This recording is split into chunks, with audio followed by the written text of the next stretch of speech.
Hi friends, എല്ലാവർക്കും എൻ്റെ ചാനലിലേക്ക് സ്വാഗതം.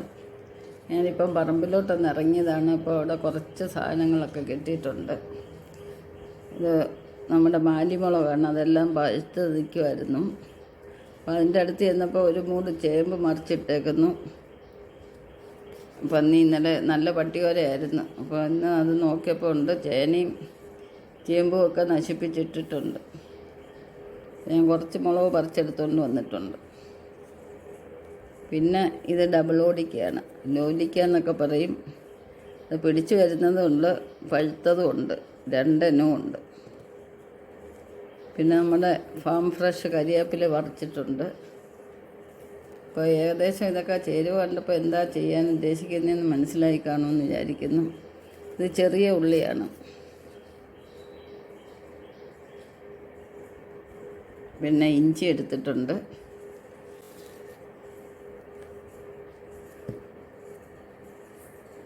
നാളികേരം എടുത്തിട്ടുണ്ട്. നാളികേരം ഞാൻ അരിഞ്ഞെടുത്തത് ലൈവിട്ടുകൊണ്ടിരുന്ന സമയത്ത് സമയം പോകണ്ടല്ലോ എന്ന് വെച്ച് ചെറുതായിട്ട് അരിഞ്ഞെടുത്തിട്ടുണ്ട്. ഇത് മിക്സി കറക്കുമ്പോൾ ശരിയായിക്കോളും.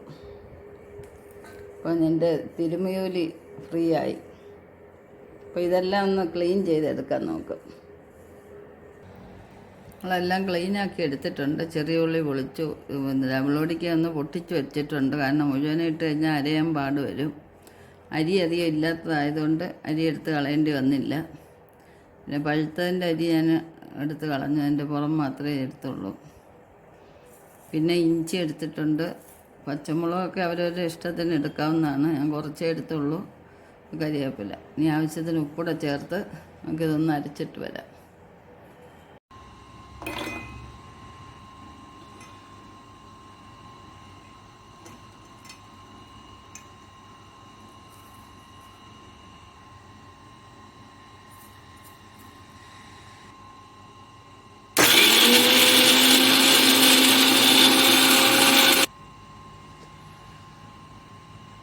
പുളിയൊക്കെ നന്നായിട്ട് അരച്ചെടുത്തിട്ടുണ്ട്.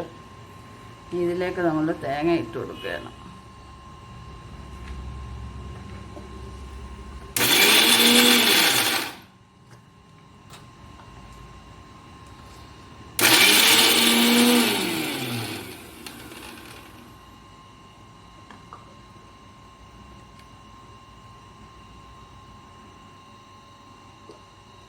തേങ്ങ അരഞ്ഞിട്ടുണ്ട്. നമുക്ക് ഇനി ലാസ്റ്റിൽ ഉള്ളിയാണ് ഇട്ട് കൊടുക്കുന്നത്. നമ്മൾ ചമ്മന്തി അരയ്ക്കുമ്പോൾ എപ്പോഴും ഏറ്റവും ലാസ്റ്റിലെ ഉള്ളി അരയ്ക്കാവൂ. ഉള്ളി അധികം അരിഞ്ഞു പോകാതിരിക്കണം, അതാണ് ടേസ്റ്റ്.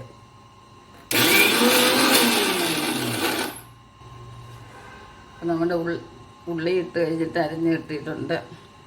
അപ്പം നമ്മുടെ ലോലിക്ക ചമ്മന്തി റെഡി ആയിട്ടുണ്ട്. കണ്ടില്ലേ, നല്ലൊരു ടേസ്റ്റാണ്. നമുക്ക് ലോലിക്കയൊക്കെ വീട്ടിലുള്ളവർ വെറുതെ കളയരുത്. നമ്മൾ പുളി ചേർത്ത് വെക്കുന്ന എല്ലാത്തിനും നല്ലതാണ് ഈ ലോലിക്ക. അതിൻ്റെ ടേസ്റ്റ് നല്ല പുളിയാണല്ലോ. അപ്പം അത് ഉപയോഗിക്കുക. യൂറിക് ആസിഡൊക്കെ ഉള്ളവർക്ക് നല്ലതാണ്. ഇതിൻ്റെ ജ്യൂസ് അടിച്ച് കുടിക്കുന്നത് പച്ചയ്ക്കും കൊള്ളാം, അല്ലാതെയും കൊള്ളാം. അപ്പം നമുക്കിനി ഇതൊന്ന് ബൗളിലോട്ട് മാറ്റാം. നല്ല ടേസ്റ്റ് ആകണ്ടില്ലേ. അപ്പോൾ ഈ ചമ്മന്തിയുടെ ഉപ്പ് നോക്കുന്നതിന് മുമ്പ് ഇതുവരെ സബ്സ്ക്രൈബ് ചെയ്യാതെ കാണുന്നവരുണ്ടെങ്കിൽ ഒന്ന് സബ്സ്ക്രൈബ് ചെയ്തേക്കണേ. നെക്സ്റ്റ് ഒരു വെറൈറ്റി ആയിട്ട് അടുത്ത വീഡിയോ കാണാം. ശുഭദിനം ആശംസിച്ചുകൊണ്ട് എല്ലാവർക്കും ബൈ ബൈ. നമുക്കിത് ഒന്ന് ഡെക്കറേറ്റ് ചെയ്യാം.